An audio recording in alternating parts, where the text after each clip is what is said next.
तो अब बच्चों आज हम लोग बात करने वाले हैं रेंज ऑफ फंक्शन के बारे में। किसी फंक्शन का हम लोग रेंज किस तरीके से निकालेंगे। सबसे पहले हम लोग एक प्रॉब्लम लेते हैं कि मान लेते हैं एफ एक्स इक्वल टू दिया गया है एक्स, तो इस फंक्शन का रेंज क्या होगा। तो देखो, जैसा कि हम लोगों ने पिछले क्लास पढ़ा था कि किसी फंक्शन का डोमेन किस तरीके से निकालते हैं, तो हम लोग हर प्रॉब्लम में लगभग सबसे पहले ये जानेंगे कि फंक्शन का डोमेन क्या है, उसके बाद ही उसके ऊपर हम लोग रेंज के ऊपर बात करेंगे। तो बच्चों, इस फंक्शन का डोमेन क्या होगा। इस फंक्शन का डोमेन होगा domain of this function equal to R, मतलब सारा रियल वैल्यूज।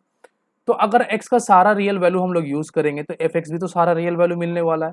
तो यहाँ पे हम लोग कह सकते हैं simple range of this function all real values. अब अगर बात करते हैं कि फंक्शन कुछ इस तरीके से दे दिया जाए F x equal to 1/x, तो इस फंक्शन में डोमेन क्या होगा, या इस प्रॉब्लम को हम लोग सिंपल आसानी से सॉल्व कर सकते हैं। सबसे पहले हम लोग इसे y एफ एक्स को y पुट कर लेते हैं, तो y इक्वल टू 1/x हो जाएगा और x इक्वल टू 1/y हो जाएगा। ठीक है। यहाँ पे अगर हम लोग बात करें तो x का वैल्यू हम लोग क्या एक्सेप्ट नहीं कर सकते थे, 0। तो डोमेन ऑफ दिस फंक्शन क्या था, ऑल रियल वैल्यूज एक्सेप्ट 0। 0 हम लोग नहीं ले सकते थे, उसके अलावा सारा रियल वैल्यू हम लोग ले सकते थे। अब अगर हम लोग यहाँ पे बात करें y के बारे में, तो y का वैल्यू हम लोग क्या क्या एक्सेप्ट कर सकते हैं, या यूँ कहें y के किस वैल्यू के लिए x डिफाइंड होने वाला है। तो सिंपल जवाब है y का हम लोग सारा वैल्यू ले सकते हैं, लेकिन 0 नहीं ले सकते। तो रेंज ऑफ दिस फंक्शन क्या हो जाएगा, ऑल रियल वैल्यूज एक्सेप्ट 0। ठीक है। ये सिंपल सा एक दो प्रॉब्लम था हम लोगों ने देखा है जो लीनियर के फॉर्म में था। अगर इसी तरह का प्रॉब्लम हम लोग ले लेते हैं कि y F x equal to दे दिया जाए आपको x+2, तो इस फंक्शन का डोमेन क्या होगा। जवाब इस फंक्शन का डोमेन ऑल रियल वैल्यूज होगा। तो एक सवाल है कि इस फंक्शन का रेंज क्या होगा, तो रेंज भी ऑल रियल वैल्यूज होगा, क्योंकि ये बिल्कुल इसी तरह का एक प्रॉब्लम है। तो रेंज ऑफ दिस फंक्शन हम लोगों को मिलेगा ऑल रियल वैल्यूज। अब अगर हम लोग दूसरे प्रॉब्लम में देखते हैं कुछ इस तरह का प्रॉब्लम अगर हम लोग ले लेते हैं कि मान लेते हैं एफ एक्स इक्वल टू दे दिया जाए आपको 2-3x, और साथ ही साथ ये कहा जाए कि x बिलोंग्स टू r है और x ग्रेटर देन 0 है। तो इस तरह के फंक्शन का रेंज हम लोग कैसे निकालेंगे, क्योंकि डोमेन हम लोगों को निकालना नहीं है, क्योंकि x belongs to r, x greater than 0 यही तो हम लोग का डोमेन है। अच्छा, तो हम लोग बात करते हैं कि इस फंक्शन के डोमेन निकालने, रेंज निकालने के लिए हम लोग इसी गिवन इन्फॉर्मेशन का इस्तेमाल करेंगे। किस तरीके से करना है जरा देख लेते हैं इसे। देखो, x चूंकि ग्रेटर देन 0 है, यह कह दिया गया है, और x बिलोंग्स टू r भी है, तो इसका मतलब -3x का वैल्यू लेस देन 0 होगा और 2-3x का वैल्यू लेस देन 2 होगा। अब ये 2-3x एक्चुअल में है क्या, ये एक्चुअल में है एफ एक्स। मतलब हम लोगों ने गिवन रेंज से, गिवन रेंज कौन सा था, गिवन इन्फॉर्मेशन x का गिवन वैल्यू, मतलब डोमेन के गिवन वैल्यू का इस्तेमाल करके हम लोग एफ एक्स मतलब रेंज का वैल्यू निकालेंगे। तो उसके लिए हम लोग करते क्या है, उसके लिए हम लोग करेंगे कि x का इस्तेमाल करके हम लोग एफ एक्स बनाएंगे। और यहाँ पे हम लोगों ने वही काम किया। 2-3x एक्चुअल में है क्या है, 2-3x हकीकत में एक एफ एक्स है। तो एफ एक्स का वैल्यू क्या होगा, लेस देन 2। और एफ एक्स का वैल्यू ही क्या कहलाता है, रेंज। मतलब एफ एक्स का आप कौन सा वैल्यू एक्सेप्ट कर सकते हो। तो एफ एक्स का वैल्यू हम लोग लेस देन 2 एक्सेप्ट कर सकते हैं, तो हम लोग कह सकते हैं कि range of this function less than 2, मतलब -∞ से 2 तक होगा। ठीक, आई होप कि समझ में आया आप लोगों को।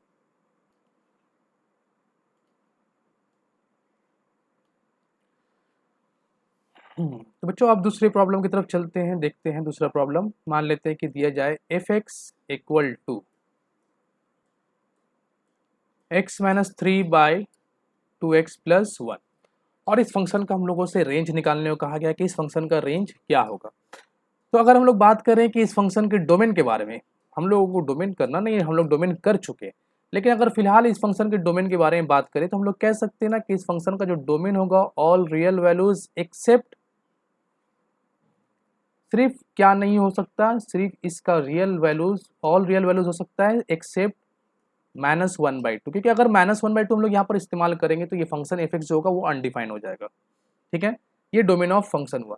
लेकिन हम लोगों को यहाँ पे बेसिकली करना ये था कि रेंज ऑफ दिस फंक्शन कैसे निकलेगा। तो रेंज ऑफ फंक्शन के लिए हम लोग क्या करेंगे, एफ एक्स को पहले y मान लेते हैं, y equal to x-3/2x+1, cross multiply कर लेते हैं 2x+y+y, 2xy+y equal to x-3।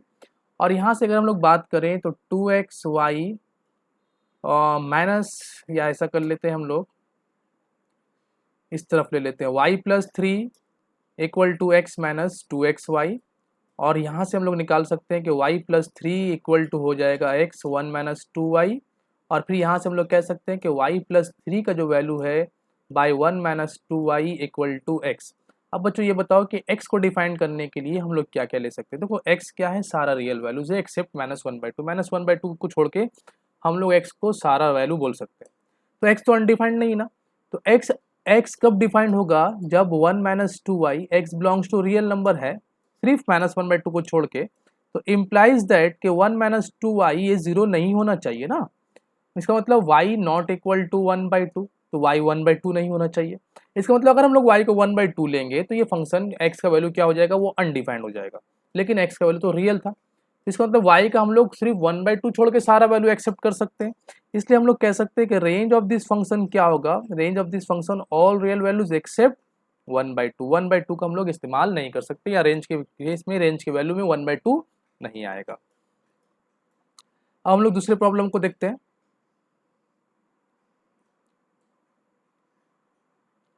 चलो लिख लेते हैं एक problem, F x equal to x² / 1 + x²। बच्चों इस फंक्शन का डोमेन क्या होगा, आसानी से हम लोग जानते हैं कि domain of this function equal to all real values, क्योंकि x² कभी नेगेटिव हो ही नहीं सकता, कभी 0, 1 + x² कभी 0 नहीं होगा।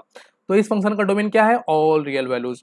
बात करना हम लोग को रेंज के बारे में, रेंज निकालने के लिए सबसे पहले इसे हम लोग y पुट कर लेते हैं, तो y इक्वल टू क्या हो जाएगा, x² / 1 + x²। इसे अगर हम लोग क्रॉस मल्टीप्लाई कर लेते हैं तो y + x², y equal to x²। और इसे हम लोग कुछ इस तरीके से बोल सकते हैं कि x² y - x² equal to -y, और यहाँ से x² कॉमन निकाल लेने के बाद y - 1 इक्वल टू -y, और x² का वैल्यू क्या होगा, -y/y - 1। ये ठीक है, हाँ x² y - 1 ठीक है, y - 1। अब यहाँ से हम लोग बात करते हैं कि x² का जो वैल्यू होगा वो क्या हम लोग ले सकते हैं। यहाँ पर सबसे पहले हम लोग थोड़ा सा फिर से देख लेते हैं, y equal to x² cross multiply x² y + y x², ठीक है, x² को हम लोगों ने इधर कर दिया, -y को इधर कर दिया, x² कॉमन लेने के बाद y - 1, ठीक है। ये हम लोगों को मिला x² का वैल्यू। बच्चों ये बताओ कि x² का वैल्यू था क्या। देखो x क्या था, रियल वैल्यू था, x belongs to real value, तो x² क्या हो जाएगा, x² हमेशा ग्रेटर देन इक्वल टू 0 होगा। अब अगर x² greater than equal to 0 है तो ये वाला वैल्यू जो दिया हुआ है ये तो x² के बराबर है। इसका मतलब हम लोग कह सकते हैं कि -y/y - 1 का जो वैल्यू है ये ग्रेटर देन इक्वल टू 0 होगा। इसका मतलब हम लोग y अगर ऊपर नीचे y - 1 से मल्टीप्लाई कर लेते हैं तो ये क्या होगा, ग्रेटर देन इक्वल टू 0 होगा, क्योंकि ये y - 1 का स्क्वायर हो जाएगा। नीचे लिख लेते हैं y - 1 का whole square, that is -y - 1 greater than equal to 0 हो गया। अब बच्चों यहाँ पे माइनस को रिमूव करना है, तो माइनस को रिमूव करने के लिए हम लोग माइनस दोनों तरफ मल्टीप्लाई कर लेते हैं, तो y - 1 ये क्या हो जाएगा, लेस देन इक्वल टू 0। अब लेस देन इक्वल टू 0 में अगर इन इक्वलिटी के कंसेप्ट के बारे में बात करें तो y का वैल्यू हम लोगों को क्या मिलेगा, 0 से 1 के बीच में। मतलब इस फंक्शन का रेंज क्या होगा, क्योंकि मैं बता चुका हूं कि रेंज मतलब वैल्यू ऑफ एफ एक्स, तो इस फंक्शन का रेंज क्या होगा, इस फंक्शन का रेंज हो जाएगा 0 to 1। लेकिन बच्चों इस प्रॉब्लम में, इस आंसर में एक प्रॉब्लम है। वो प्रॉब्लम क्या है कि यहाँ हम लोगों ने देखा कि y का जो रेंज ऑफ दिस फंक्शन है वो 0 to 1 है, मतलब हम लोग y को 1 लिख सकते हैं इस प्रॉब्लम के, इस आंसर के हिसाब से।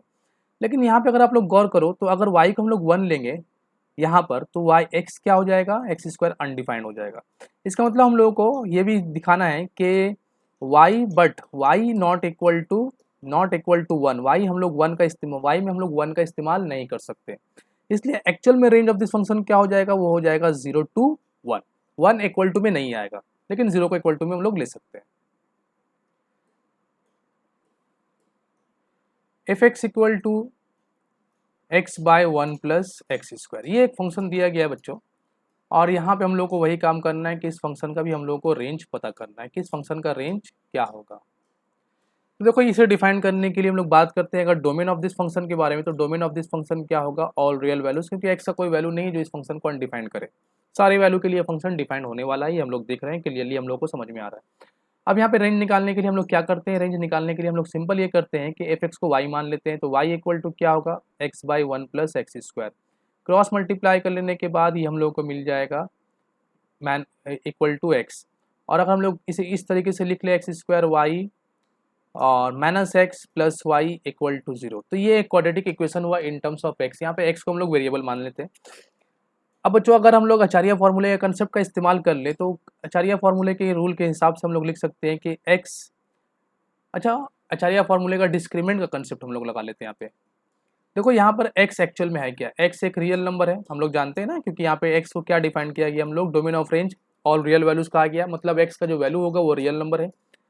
और अगर किसी क्वाड्रेटिक इक्वेशन का वैल्यू रियल होता है तो फिर उसका डिस्क्रिमिनेंट का वैल्यू क्या होता है, वो मोर देन इक्वल टू 0 होता है।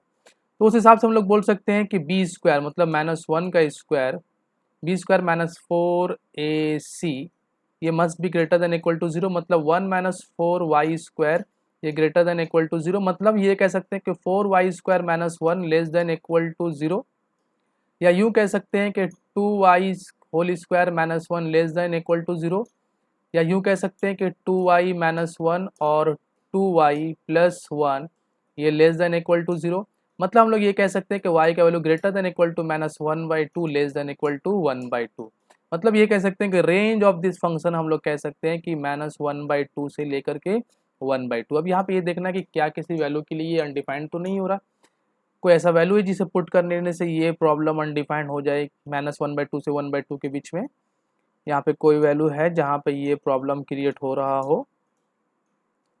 नहीं, मेरे ख्याल से तो यहाँ पर ऐसा कुछ वैल्यू नहीं है। ठीक है, तो रेंज ऑफ दिस फंक्शन क्या होगा, -1/2 से 1/2 for this problem. I hope कि ये कंसेप्ट आप लोगों को समझ में आ रहा हो। नेक्स्ट प्रॉब्लम की तरफ चलते हैं।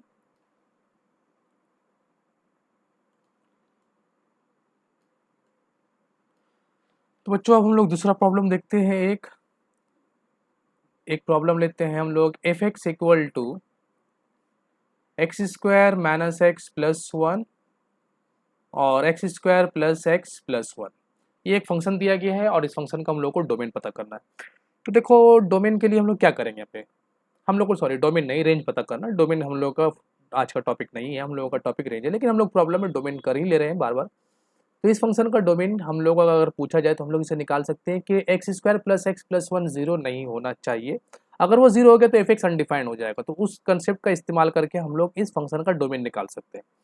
लेकिन बात हम लोग को है, यहाँ पे हम लोग को रेंज पता करना है, तो उसके लिए हम लोग क्या करते हैं, हम लोग f(x) को y पुट कर लेते हैं कि y equal to x² - x + 1 और x² + x + 1। अब यहाँ पे हम लोग करेंगे क्या कि हम लोग y का वैल्यू पता करने की कोशिश करेंगे कि इस फंक्शन के लिए y का वैल्यू कहाँ से कहाँ तक लाई करेगा।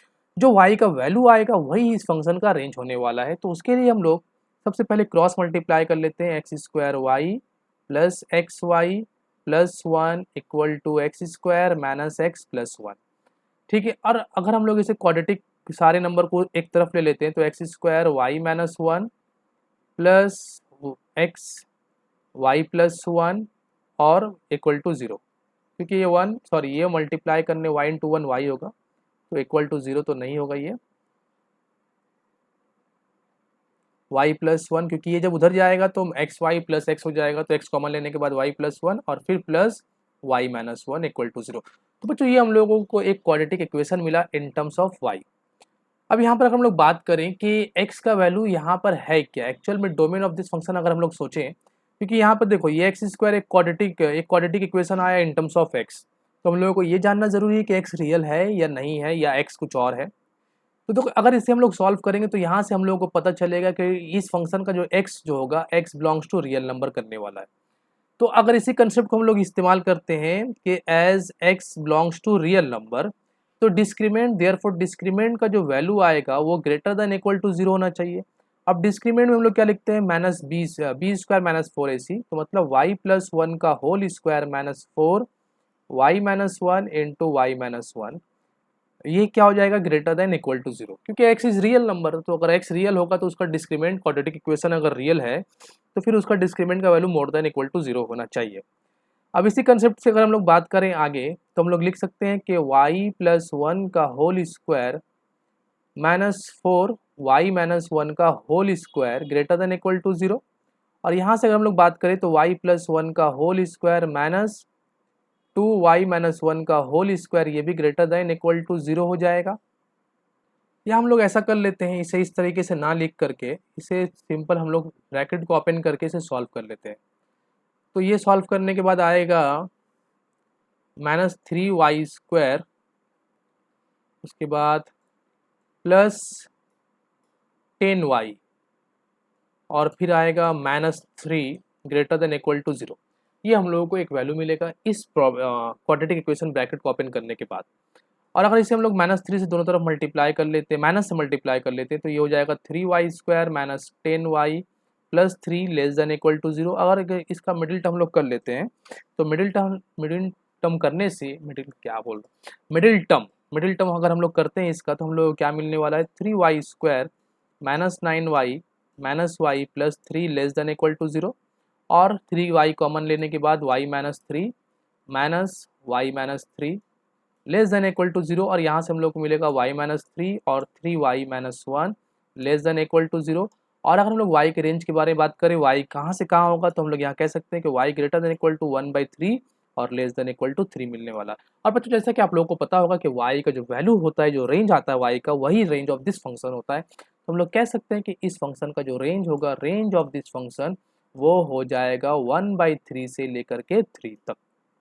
आई होप कि ये प्रॉब्लम समझ में आए। देखो इस प्रॉब्लम में हम लोग कर क्या रहे हैं, तो मैं फिर से पूरी कहानी को फिर से दोहरा देता हूँ कि एक्चुअल में हम लोग करते क्या है, पहले एक्स का जो रेंज है, एक्स का जो डोमेन, रेंज नहीं डोमेन, एक्स का जो वैल्यू है उसे हम लोग पहले पता कर लेते हैं, उसे हम लोग जान लेते हैं। प्रॉब्लम में डोमेन और रेंज दोनों मैक्सिमम प्रॉब्लम में साथ में ही पूछा जाता है, किसी किसी प्रॉब्लम में सिर्फ डोमेन और किसी किसी प्रॉब्लम में सिर्फ रेंज पूछा जाता है। तो इस प्रॉब्लम में सबसे पहले हम लोगों ने क्या किया कि रेंज ऑफ दिस फंक्शन हम लोगों ने जान लिया। जान लेने के बाद हम लोगों ने क्या किया कि एक ऐसा इक्वेशन तैयार किया जिससे हम लोग ये पता कर सकते हैं कि y का रेंज क्या होगा, y कहाँ से कहाँ लाई करेगा। उसके लिए हम लोगों ने क्या किया कि एक क्वाड्रेटिक इक्वेशन तैयार किया इन टर्म्स ऑफ x। और चूंकि x रियल था तो उससे हम लोगों को बहुत आसानी हुआ ये जानने के लिए कि y का वैल्यू कहाँ से कहाँ तक होगा। तो ये हुआ हम लोगों का रेंज ऑफ दिस फंक्शन।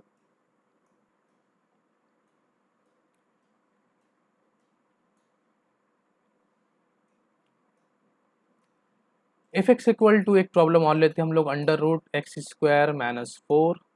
ये एक फंक्शन दिया गया और इस फंक्शन का हम लोग को रेंज पता करना है। तो बच्चों यहाँ पे सबसे पहले सिंपल बात ये करते हैं हम लोग कि x का वैल्यू हम लोग यहाँ पर क्या यूज़ कर सकते हैं। तो यहाँ पर अगर हम लोग बात करें कि x² माइनस 4, ये हमेशा क्या होना चाहिए, x² minus 4 greater than equal to 0। तो x² माइनस 4 अगर 0 या 0 से बड़ा है तो फिर उसका रूट भी क्या होगा, x² माइनस 4, ये भी ग्रेटर दैन इक्वल टू 0 होगा। और चूंकि F x root x² minus 4 यही तो एफ एक्स है, तो एफ एक्स का वैल्यू भी क्या हो जाएगा, ग्रेटर दैन इक्वल टू 0। तो इसलिए इस फंक्शन का रेंज क्या होगा, 0 से इन्फिनिटी। तो ये एक आसान सा प्रॉब्लम था। हम लोग बात करते हैं कुछ मॉड फंक्शन के ऊपर। जैसे कि मान लेते हैं एक फंक्शन दिया गया f x equal to mod x. अब बच्चों इस फंक्शन का डोमेन और रेंज क्या होगा। देखो डोमेन के बारे में बात करें तो एक्स का वो कौन सा वैल्यू जो एफ एक्स को डिफाइन करेगा, कोई वैल्यू नहीं। तो हम लोग कह सकते हैं कि डोमेन ऑफ दिस फंक्शन क्या होगा, all real values. All real values में अगर हम लोग डी थोड़ा गौर करते हैं तो ये वैल्यू होता है 0, infinity, plus infinity, minus infinity. ये हुआ, ये सारा वैल्यू क्या हुआ, ऑल रियल वैल्यूज। मतलब नेगेटिव नंबर भी आएगा, पॉजिटिव नंबर भी आएगा। लेकिन बच्चों अगर हम लोग नेगेटिव नंबर, एक्स का नेगेटिव नंबर यहाँ पर यूज़ करते हैं तो मॉड उसे क्या कर देगा, मॉड उसे पॉजिटिव बना देगा। अगर हम लोग यहाँ पे 0 यूज़ करते हैं तो मॉड उसे क्या कर देगा, 0 कर, इसका जवाब क्या आएगा, 0 आएगा। और अगर हम लोग कोई पॉजिटिव वैल्यू लेते हैं यहाँ पर एक्स की जगह पर, तो मॉड के अंदर वो पॉजिटिव वैल्यू रिजल्ट हम लोग को पॉजिटिव देगा। मतलब अगर हम लोग सिंपल बात करें तो यहाँ पर एफ एक्स का वैल्यू कभी नेगेटिव नहीं होने वाला है। एक्स का वैल्यू नेगेटिव हो सकता है, लेकिन जब उस नेगेटिव वैल्यू को हम लोग मॉड के अंदर पुट कर देंगे तो एफ एक्स का वैल्यू हम लोगों को पॉजिटिव मिलेगा। तो उस हिसाब से अगर हम लोग सोचते हैं तो रेंज ऑफ दिस फंक्शन कभी भी नेगेटिव नहीं होगा, वो होगा 0 या 0 से इन्फिनिटी। ठीक है, क्योंकि मॉड है यहाँ पे। ओके, दूसरे प्रॉब्लम को देखते हैं।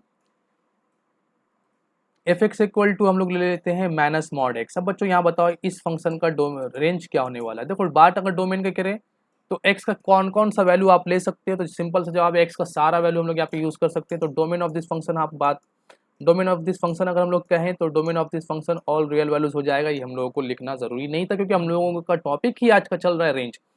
अब सवाल ये होता है कि रेंज ऑफ दिस फंक्शन क्या मिलेगा। तो सिंपल जवाब है रेंज क्या होगा, मैं पहले जवाब लिख देता हूँ, शायद आप लोगों को समझ में आ जाए। माइनस इन्फिनिटी से 0। क्यों माइनस इन्फिनिटी से 0, क्योंकि मॉड एक्स, अगर सिंपल हम लोग मॉड एक्स के ऊपर सोचते हैं, अगर सिर्फ मॉड एक्स के बारे में हम लोग सोचते हैं माइनस छोड़ करके, तो मॉड एक्स का पूरा वैल्यू सिर्फ और सिर्फ 0 या पॉजिटिव होने वाला है, 0 या 0 से बड़ा। लेकिन माइनस आ जाने के बाद वो वैल्यू या तो 0 या फिर 0 से छोटा हो जाएगा। तो इसलिए इस फंक्शन का रेंज जो हुआ वो माइनस इन्फिनिटी से 0 हुआ। बात करते हैं f x equal to 1 minus mod x minus 2 के बारे में। इस फंक्शन का डोमेन और रेंज क्या होगा? देखो डोमेन में क्लियर कहानी ऑल रियल वैल्यूज, क्योंकि एक्स का कोई ऐसा वैल्यू नहीं है जो एफ एक्स को अनडिफाइंड कर सकता है, तो domain of this function all real values. बात करते हैं रेंज के बारे में, तो देखो यहाँ पर अच्छा पहले एक और बात मैं कर देता हूँ कि अभी तक डोमेन के प्रॉब्लम में हम लोगों ने ये देखा कि हम लोग एफ एक्स को या वाई को इन टर्म्स ऑफ एक्स नहीं कर रहे, हम लोग डायरेक्टली यहाँ पे जवाब दे रहे। तो हर प्रॉब्लम में ज़रूरी नहीं कि आप लोग थोड़ा सा फॉर्म को चेंज करिए, ज़रूरी नहीं होता। कुछ प्रॉब्लम को हम लोग डायरेक्टली जवाब दे सकते हैं, जैसे कि mod f x equal to x, तो वहाँ पे हम लोगों ने देखा कि domain of this function all real values, range of this function भी ऑल रियल वैल्यूज। फिर जब इक्वेशन क्वाड्रेटिक के फॉर्म में आया, लीनियर के फॉर्म में आया, हम लोगों को थोड़ा चेंज करना पड़ा, क्योंकि हम लोग डायरेक्टली कुछ प्रॉब्लम का जवाब नहीं दे सकते। F x equal to mod x, यहाँ हम लोगों ने दिमाग में बैठा लिया कि एक्स का वैल्यू हम लोग सारा रियल वैल्यूज ले सकते हैं, लेकिन मॉड है इसलिए मॉड में अगर नेगेटिव वैल्यू पुट करेंगे तो पॉजिटिव हो जाएगा, तो एफ एक्स कभी भी नेगेटिव नहीं होगा। तो इसलिए range of this function mod x वाले केस में हम लोगों ने क्या देखा था, 0 से इन्फिनिटी। लेकिन जब f x equal to minus mod x आया तो हम लोगों ने समझ लिया कि मॉड एक्स तो पॉजिटिव होगा, लेकिन माइनस से मल्टीप्लाई करने की वजह से वो नेगेटिव हो जाएगा। तो मॉड एक्स का वैल्यू, एफ एक्स का वैल्यू या तो नेगेटिव होगा या तो फिर 0 होगा, इसलिए हम लोगों ने पता कर लिया रेंज ऑफ दिस फंक्शन। इसी तरीके से कहानी यहाँ से शुरू करते हैं कि इस फंक्शन का डोमेन अगर बात करें तो ऑल रियल वैल्यूज, लेकिन अगर रेंज के बारे में हो तो फिर हम लोगों को ये सोचना पड़ेगा कि इस पूरे का वैल्यू क्या हो सकता है। इस पूरे के वैल्यू के लिए जरा सोचो कि x minus two mod x minus two क्या होगा। तो सिंपल जवाब है ग्रेटर देन इक्वल टू 0। क्या नेगेटिव हो सकता है? नहीं हो सकता, क्योंकि ये यहाँ पे एक मॉड है। अब अगर हम लोग इसे माइनस से मल्टीप्लाई कर देते तो mod minus x minus two, ये क्या होगा? Less than equal to 0, just like this, क्योंकि माइनस मॉड एक्स क्या होगा? हमेशा 0 से छोटा होगा या 0 होगा। अब अगर हम दोनों तरफ 1 ऐड कर देते हैं तो 1 minus mod x minus two less than equal to 1। अब यहाँ पर ये जो वैल्यू है हम लोगों ने एफ एक्स का एक फॉर्म तैयार कर लिया, तो एफ एक्स इक्वल टू क्या हुआ? Less than equal to 1। मतलब एफ एक्स का वैल्यू हम लोग को या तो 1 मिलेगा या तो फिर 1 से छोटा मिलेगा, और एफ एक्स के इसी वैल्यू का नाम है रेंज। तो therefore range of this function क्या हो जाएगा बच्चों? लेस देन इक्वल टू 1, मतलब माइनस इन्फिनिटी से 1 तक। तो आई होप, मैं उम्मीद करता हूँ बच्चों कि आप लोगों को ये डोमेन और रेंज का जो कंसेप्ट मैं बताने की कोशिश कर रहा हूँ आप लोगों को समझ में आता हो।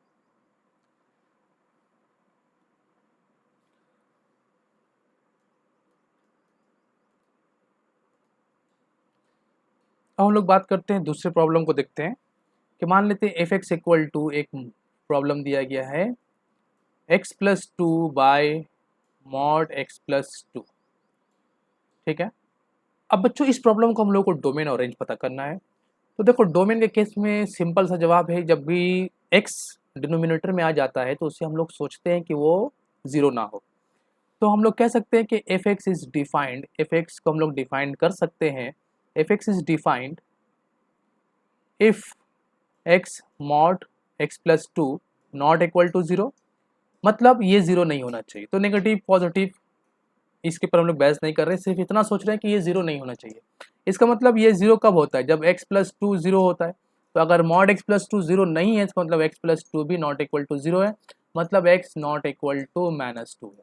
तो इसका मतलब x का वैल्यू हम लोग क्या क्या ले सकते हैं? तो सिंपल जवाब है डोमेन ऑफ दिस फंक्शन अगर हम लोग बात करें तो ऑल रियल वैल्यूज एक्सेप्ट, हम लोग माइनस टू को नहीं ले सकते, क्योंकि माइनस टू लेने से भाई ये अनडिफाइंड हो रहा है। सिंपल सा जवाब है। अब बात करते हैं रेंज ऑफ दिस फंक्शन के बारे में। तो रेंज ऑफ दिस फंक्शन के लिए इस प्रॉब्लम में दो केस आने वाला है, आप लोगों को दो तरह का केस मिलने वाला है। अब मॉड एक्स प्लस टू के बारे में हम लोग दो बातें सोचेंगे। चलो शुरू करते हैं, पहला केस 1 के बारे में बात करते हैं। Case 1, if x plus to greater than 0, मान लेते हैं कि एक्स प्लस टू का वैल्यू 0 से बड़ा हुआ, तो इसका मतलब क्या होगा कि मॉड एक्स प्लस टू का वैल्यू हम लोग क्या लिखेंगे? एक्स प्लस टू, क्योंकि ब्रैकेट मॉड हटने के बाद ये वैल्यू नेगेटिव होगा कि पॉजिटिव होगा ये डिसाइड करेगा अंदर का वैल्यू। अगर अंदर वाला वैल्यू पॉजिटिव है, एक्स प्लस टू पॉजिटिव है, तो मॉड हटने के बाद उसका जो वैल्यू आएगा वो भी पॉजिटिव होगा। देयरफॉर हम लोग बोल सकते हैं कि एफ एक्स इक्वल टू क्या बनेगा? एक्स प्लस टू बाय, इस मॉड को रिप्लेस कर देंगे मॉड एक्स प्लस टू को एक्स प्लस टू से, और ये कैंसिल होने के बाद हम लोग को मिलेगा 1, मतलब एफ एक्स का एक वैल्यू मिला 1। लेकिन जहाँ तक बात हम लोग केस 2 के बारे में अगर करते हैं, केस 2 में अगर हम लोग देखते हैं तो यहाँ पे अगर x प्लस टू का वैल्यू लेस देन 0 हुआ, तो इसका मतलब दैट इज हम लोग बोल सकते हैं कि मॉड x प्लस टू अगर मॉड खुलेगा तो ये नेगेटिव नंबर हम लोगों को मिलने वाला है, माइनस एक्स प्लस टू। अब इसी से हम लोग एफ एक्स का अगर वैल्यू निकालने की कोशिश करते हैं तो ऊपर वाला x प्लस टू तो वैसे ही रहेगा इस केस में, लेकिन नीचे वाला मॉड x प्लस टू लिखाएगा माइनस एक्स प्लस टू, और ये कैंसिल होने के बाद हम लोग को मिलेगा माइनस वन। अब बच्चों ये क्या है, एफ एक्स का वैल्यू है, क्या इसके अलावा कोई और वैल्यू हो सकता है? जवाब है नहीं, क्योंकि जीरो एक्स प्लस टू तो जीरो नहीं हो सकता, ये पहले यहाँ पे क्लियर हो चुका। अब x प्लस टू पॉजिटिव हो सकता है या फिर नेगेटिव हो सकता है, उसके हिसाब से हम लोगों ने एफ एक्स का दो वैल्यू निकाला। इसके अलावा और कोई वैल्यू हम लोग को नहीं मिल रहा है, यहाँ पर एग्जैक्ट वैल्यू मिल रहा है हम लोगों को एफ एक्स का, या तो वन या तो फिर माइनस वन। तो हम लोग कह सकते हैं कि रेंज ऑफ दिस फंक्शन क्या होगा, वो या तो माइनस वन या फिर वन। तो बच्चों आई होप कि ये सारा कंसेप्ट, ये सारी बातें आप लोगों को ठीक ठाक समझ में आई हो। तो आज का क्लास हम लोग यहीं पर ऑफ करते हैं, अगले वीडियो में फिर हम लोग कुछ नए कंसेप्ट के साथ मिलेंगे, तब तक के लिए बाय।